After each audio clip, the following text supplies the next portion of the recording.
Hello friends, good morning. हमारे YouTube channel पर आप सभी का स्वागत है। तो फ्रेंड्स, आज यूपीपी के लिए बहुत अच्छा कंटेंट यानी भाषा और बोली का जो टॉपिक है सिलेबस में है, एग्ज़ाम ओरिएंटेड है, उसको मैं आप लोगों के सामने लेकर उपस्थित हुआ हूं और आपको बताऊंगा कि जहां से क्वेश्चन बनते हैं, जो उपभाषाएं हैं, कौन किस अपभ्रंश के अंतर्गत आती हैं, इन्हीं सब चीज़ों पर बात करेंगे। ठीक है।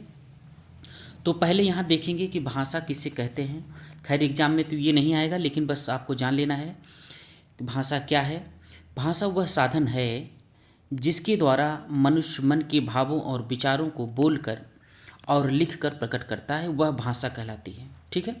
बस इसमें यही जानने लायक चीज़ थी।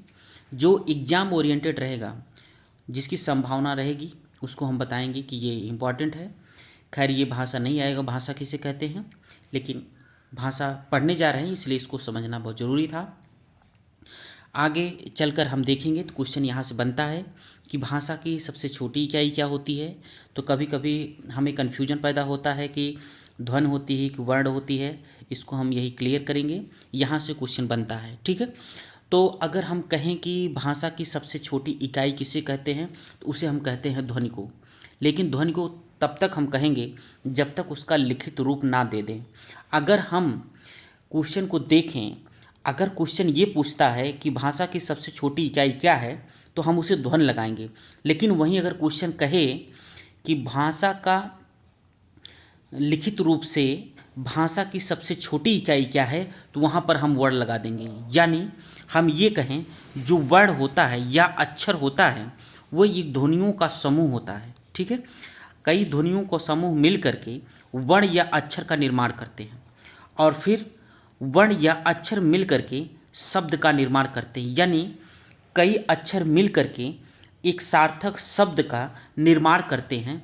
तो वर्ण से जो है शब्द का निर्माण होता है और कई शब्द मिलकर वाक्य का निर्माण करते हैं। ठीक है। तो बस आगे चल के हम ये बताएंगे, बस इतना आप समझ लीजिए। मौखिक रूप की बात करें तो ध्वनि हो जाएगा और लिखित रूप की बात करेगा तो वर्ण हो जाएगा। ठीक है। अब आगे देखेंगे, यहाँ पर हमने लिखा है कि क्वेश्चन किस टाइप के बनेंगे और इसको हमें किस तरह समझना है। देखिए यहाँ पर पहला पॉइंट जो हमने लिखा है, वहाँ लिखा गया है भाषा की मौलिक इकाई ध्वनि है।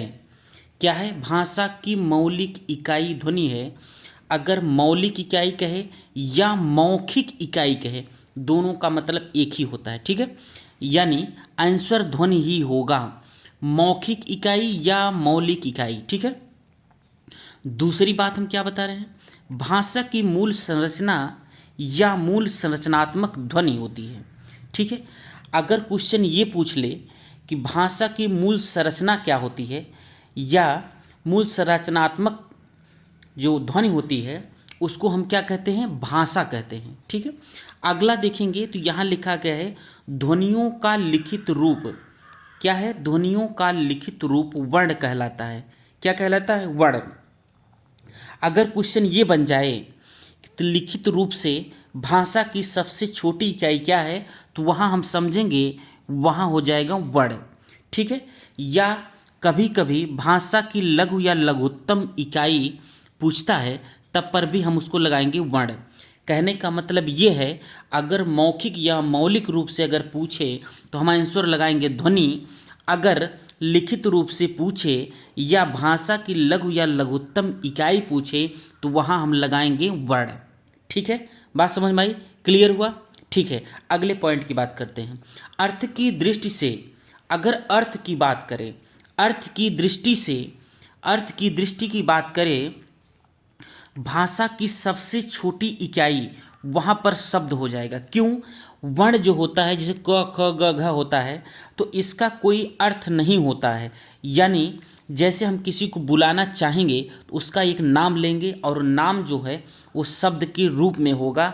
इसीलिए यहाँ पर समझाने की कोशिश ये कर रहा हूँ कि भाषा की सबसे छोटी इकाई शब्द होगी। कब? जब वो अर्थ की दृष्टि से पूछेगा तब। ठीक है। तीन चीज़ें क्लियर हो गई।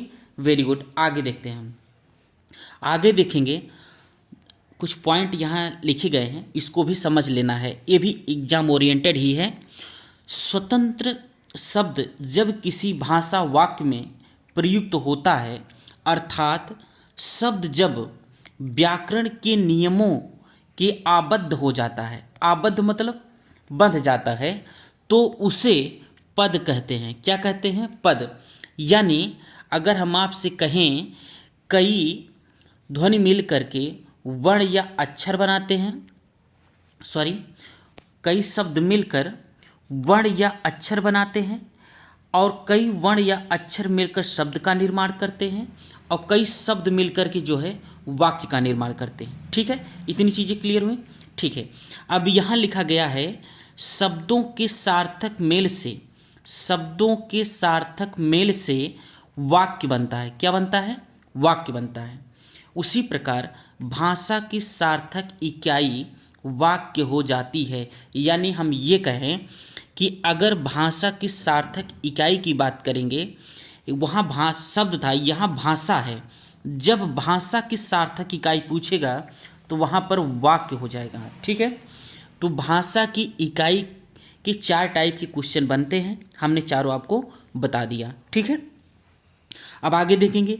भाषा या भावार्थ की दृष्टि से छोटी या बड़ी इकाई वाक्य होती है। ठीक है, वही चीज़ें हैं, एक्सप्लेन कर दिया गया है। ठीक है, समझते हुए चलेंगे, बहुत इंपॉर्टेंट है, एग्ज़ाम बहुत नज़दीक है। और ये यूपीपी का कोई भी एग्ज़ाम हो, यूपीपी का एग्ज़ाम हो या यूपी SSSC से यानी अधीनस्थ से कोई भी एग्ज़ाम हो, पेट हो गया, टेट हो गया, किसी में भी, सभी के लिए बहुत इंपॉर्टेंट है। ठीक है, अब यहाँ देखेंगे भाषा की विशेषताएं। अब भाषा की विशेषताएं क्या क्या होती हैं? भाषा जो है, भाषा पैतृक संपत्ति नहीं होती है। यानी हम इसी ये कहें कि ये पैतृक संपत्ति नहीं होती है, मतलब दर पीढ़ी दर ये नहीं मिलती है, बल्कि अर्जित संपत्ति होती है। यानी हम इसको अर्जित करते हैं किसी न किसी माध्यम से, माँ से, बाप से, भाई बहन से, जिसका अर्जन हम अपने पूर्वजों से अनुकरण के माध्यम से करते हैं। यानी कहने का मतलब ये है, हमारा परिवार जिस माध्यम में बोलता है हम उसी माध्यम को एब्जॉर्ब करते हैं। ठीक है, यानी एक्सेप्ट कर लेते हैं। भाषा जन्मजात नहीं होती है। ठीक है, बल्कि ध्वनि जन्मजात होती है। भाषा सामाजिक परिवर्तनशील होती है। ठीक है, तो जो इम्पॉर्टेंट रहेगा उसको हम आपको बता देंगे। यहाँ से सिर्फ यही क्वेश्चन बनता है, भाषा की सबसे छोटी इकाई। ठीक है, अब यहाँ बात करेंगे कि भाषा में अभिव्यक्ति के 3 रूप होते हैं। यानी कहने का मतलब ये है कि यदि हम किसी भाषा को कैसे समझेंगे कि ये भाषा है। ठीक है, हम कहेंगे कि किसी भाषा को हम मौखिक रूप से समझ सकते हैं, हम उसको लिखित रूप से समझ सकते हैं, और हम उसे सांकेतिक रूप में समझ सकते हैं। यानी भाषा में अभिव्यक्ति के यही 3 रूप होते हैं। ठीक है, अगले पॉइंट की बात करेंगे। भाषा यानी हिंदी भाषा स्थूलता से सूक्ष्म की ओर बढ़ती है। ठीक है, अगला पॉइंट इसी प्रकार देख लेंगे। हिंदी योगात्मक या विशिष्ट होती है। ठीक है, भाषा का स्वभाव कठिनता से सरलता की ओर प्रवाहित होती है। ठीक है, इस 3 पॉइंट को भी आपको याद रखना है। खैर, एग्जाम ओरिएंटेड जो चीज़ें हैं वो हम आपको बता दिए। यहाँ सिर्फ भाषा से क्वेश्चन बनेंगे।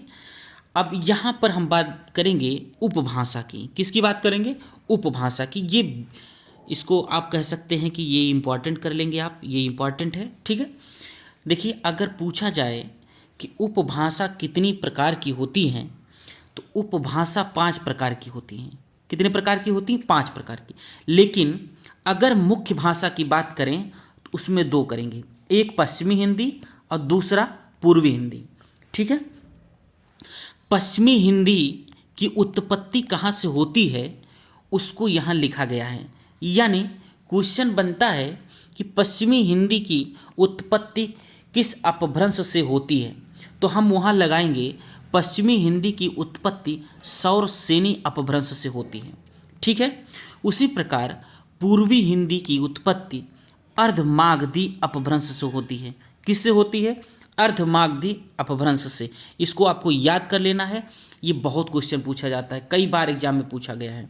ठीक है, उसी प्रकार अगर हम बात करें बिहारी हिंदी की उत्पत्ति कहाँ से हुई है, बिहारी हिंदी की उत्पत्ति मागधी अपभ्रंश से हुई है। राजस्थानी हिंदी की उत्पत्ति कहाँ से हुई है? नागर या इसे उपनागर भी कहते हैं, नागर या उपनागर अपभ्रंश से। ठीक है, सीधा सीधा क्वेश्चन ऐसे बनता है कि राजस्थानी हिंदी की उत्पत्ति कहाँ से हुई? नागर या उपनागर अपभ्रंश से। पश्चिमी हिंदी की उत्पत्ति कहाँ से हुई? सौरसेनी अपभ्रंश से, जो कि कई बार पूछा गया है ये। और अगर बात करें पहाड़ी हिंदी की, तो पहाड़ी हिंदी की उत्पत्ति किससे होती है? खस अपभ्रंश से। ठीक है, आगे चलते हैं। आगे हम देखेंगे कि उपभाषा के अंतर्गत आने वाली बोली। ठीक है, हम देखेंगे पिछला अगर कोई एग्ज़ाम हुआ है उसका उठा के देखेंगे तो ये क्वेश्चन मैक्सिमम पूछा जाता है कि पश्चिमी हिंदी के अंतर्गत कौन सी बोलियां आती हैं, पूर्वी हिंदी के अंतर्गत कौन कौन सी बोलियां बोली जाती हैं, या बिहारी हो गया, राजस्थानी हो गया, या पहाड़ी हो गया। तो हमें इसको कंठस्थ कर लेना है, याद कर लेना है। देखना यह है कि अगर पश्चिमी हिंदी की बात करेंगे तो पश्चिमी हिंदी के अंतर्गत 5 बोलियाँ बोली जाती हैं। पहली क्या है? खड़ी बोली। क्या है? खड़ी बोली। खड़ी बोली को कौरवी कहते हैं, ये कई बार एग्जाम में पूछा गया है। और पश्चिमी हिंदी के अंतर्गत कौन कौन सी आती हैं? ब्रज भी आता है, बांगरू, बांगरू को हम हरियाणवी भी कहते हैं, इसको भी आपको ध्यान देना है। कन्नौजी हिंदी और कन्नौजी बोली और बुंदेली बोली। ठीक है, ये 5 बोलियां किसके अंतर्गत आती हैं? पश्चिमी हिंदी के अंतर्गत। ठीक है, अब पूर्वी हिंदी की बात करेंगे। पूर्वी हिंदी के अंतर्गत 3 बोलियां बोली जाती हैं। कौन कौन? अवधी, बघेली और छत्तीसगढ़ी। क्या क्या?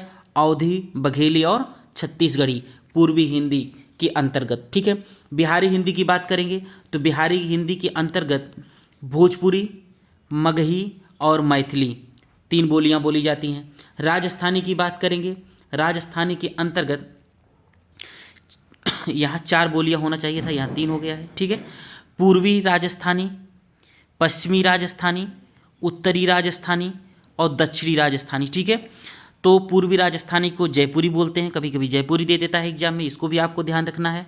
पश्चिमी राजस्थानी को मारवाड़ी भी कहते हैं, उत्तरी राजस्थानी को मेवाती कहते हैं और दक्षिणी राजस्थानी को मालवी कहते हैं। ठीक है, इन सबको आपको याद कर लेना है। अगला देखेंगे तो पहाड़ी हिंदी।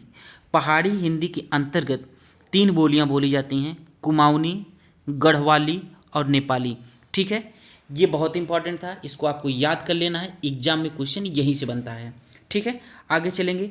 आगे देखेंगे जो बोलियां हमने पीछे पढ़ाया, अगर इसको हम इसका देखेंगे, योग करेंगे इसका, तो कुल मिलाकर के क्वेश्चन अगर बने कि मुख्य रूप से बोली कितने प्रकार की होती है, तो वहाँ हम ऑप्शन में 17 क्लिक करेंगे। ठीक है, अगर कुल की बात कर दे, अगर मुख्य रूप से बोली की बात करेगा 17, अगर कुल की बात कर देगा तो हम वहाँ पर 18 क्लिक करेंगे। ठीक है, और कन्फ्यूजन पैदा करने के लिए ऑप्शन में दिया रहता है, इसको आपको ध्यान से रखना है।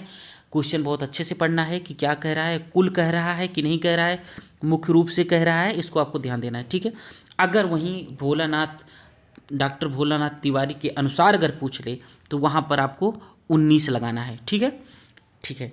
अब देखिए एक क्वेश्चन बहुत बनता है आदि जननी से, जैसे सीधा क्वेश्चन ऐसे पूछ लेता है कि हिंदी भाषा की आदि जननी क्या है, तो आदि जननी की बात करेंगे तो हम संस्कृत मारेंगे, नहीं अगर जननी की बात करेगा तो हम सौरसेनी मारेंगे। ठीक है, जब आदि जननी की बात करेगा तो हम संस्कृत मारेंगे और हिंदी की जननी की बात करेगा तो हम सौरसेनी मारेंगे। ठीक है, इस क्रम को आपको याद कर लेना है। संस्कृत के बाद पाली और प्राकृत दोनों साथ में चलती हैं, पैरेलल रहती है, लेकिन यहाँ पर लिखा गया है। तो संस्कृत के बाद क्या आता है? पाली, पाली के बाद क्या आता है? प्राकृतिक, प्राकृत, प्राकृत के बाद क्या आता है? अपभ्रंश, सौरसेनी और हिंदी। ठीक है, इतनी चीज़ें याद हो गई। ठीक है, आपको अच्छे से पढ़ना है, आगे देखेंगे। अब हम कुछ बातें करेंगे कि अपने मूल संविधान में कितनी भाषाएं थी और क्या हुआ, किस माध्यम से या फिर किसके द्वारा कितनी भाषाएं इसमें जोड़ी गई। ठीक है, अब यहाँ बात करेंगे मूल संविधान। मूल संविधान में 14 भाषाएं थी, ये क्वेश्चन बन चुका है कि मूल संविधान में कितनी भाषाएं थीं। तो पहले 14 भाषाएं थीं, जो कि वर्तमान में 22 भाषाएं हैं। कितनी भाषाएं हैं? 22 भाषाएं हैं। 8 नई भाषाएं इसमें जोड़ी गई हैं, लेकिन जो 8 नई भाषाएं जोड़ी गई हैं वो 3 संशोधन द्वारा जोड़ी गई हैं। वो संशोधन भी हम आपको बता रहे हैं। पहले तो आप ये देखेंगे कि जो मूल संविधान में वर्णित भाषाएं पहले थीं यानी प्रारंभ में थीं वो कौन कौन सी हैं। तो उसमें है असमिया, बांग्ला, गुजराती, हिंदी, कन्नड़, कश्मीरी, मलयालम, मराठी, उड़िया, पंजाबी, संस्कृत, तमिल, तेलुगु, उर्दू। ठीक है, ये पहले थी और बाद में कब जोड़ी गई या कौन कौन सी जोड़ी गई उसको देखते हैं। ठीक है, भारत में 21वें संविधान संशोधन द्वारा 1967 ईस्वी में सिंधी भाषा जोड़ी गई। ये जीके के पर्पज़ से भी बहुत इंपॉर्टेंट क्वेश्चन है, कभी कभी ये जीके में पूछ लेता है और हिंदी में भी पूछता है, इसको याद रखना है आपको। और अगर बात करेंगे तो 71वें संविधान संशोधन द्वारा 1992 ईस्वी में 3 भाषाएं जोड़ी गईं, एक कोंकणी, मणिपुरी और नेपाली। ठीक है, 91वें संविधान संशोधन द्वारा सन 2003 में हुआ था, इसमें 4 भाषाएं जोड़ी गईं, डोगरी, बोडो, मैथिली और संथाली।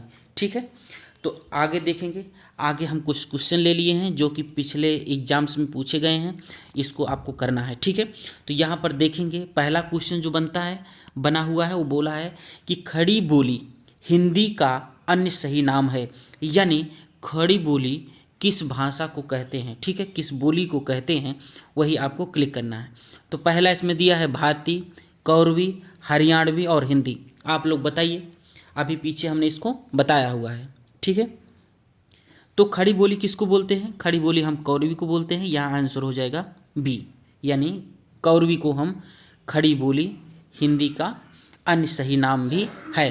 ठीक है, और अगला क्वेश्चन देखेंगे, निम्नलिखित बोलियों में से पूर्वी हिंदी की बोली नहीं है, इसको भी आपको ध्यान रखना है। पूछता है कि नहीं है, तो इसमें पूछा है नहीं है, तो इसका आंसर क्या हो जाएगा आप बताएंगे? इसका आंसर हो जाएगा भोजपुरी। क्या हो जाएगा? भोजपुरी। अब हम आपको पीछे बताए हुए हैं, आप अगर याद किए होंगे कि पूर्वी हिंदी के अंतर्गत कौन कौन सी भाषाएं बोली जाती हैं, तो अगर हम कहें तो पूर्वी के अंतर्गत क्या क्या आता है? अवधी आता है, बघेली आता है, क्या आता है? बघेली और छत्तीसगढ़ी। क्या आता है? छत्तीसगढ़ी।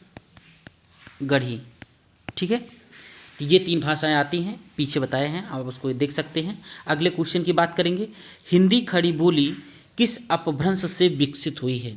यानी हिंदी जो है, हिंदी की जो खड़ी बोली है वो किस अपभ्रंश से विकसित हुई है? अभी पीछे स्लाइड में हमने आपको दिखाया, तो आप बताएंगे इसका आंसर क्या होगा।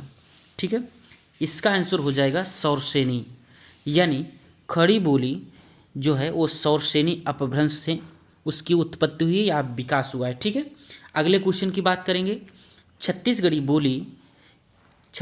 बोली हिंदी के किस उपभाषा वर्ग के अंतर्गत आती है? सबके सब क्वेश्चन पूछे गए हैं। ठीक है, सबके सब क्वेश्चन पूछे गए हैं। इसमें क्या हो जाएगा? इसमें हो जाएगा पूर्वी हिंदी। ठीक है, अगले क्वेश्चन की बात करेंगे। अगला क्वेश्चन क्या है? पश्चिमी हिंदी के अंतर्गत कौन सी भाषा नहीं है? ठीक है, इसको बहुत विशेष ध्यान देना है, यानी कहने का मतलब ये है पश्चिमी हिंदी के अंतर्गत कौन सी भाषा नहीं है, तो इसका आंसर हो जाएगा बघेली।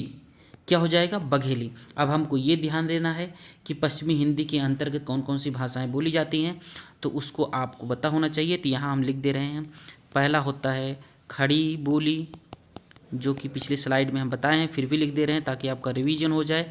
दूसरा ब्रज है, तीसरा बांगरू है, बांगरू को हरियाणवी भी बोलते हैं, और इसके बाद क्या है? कन्नौजी है, और बुंदेलखंड वाला क्षेत्र बुंदेली है। ठीक है, इसको आपको याद रखना है। ठीक है, आगे बढ़ते हैं। अब देखेंगे छठा क्वेश्चन, पश्चिमी हिंदी में कौन बोली है?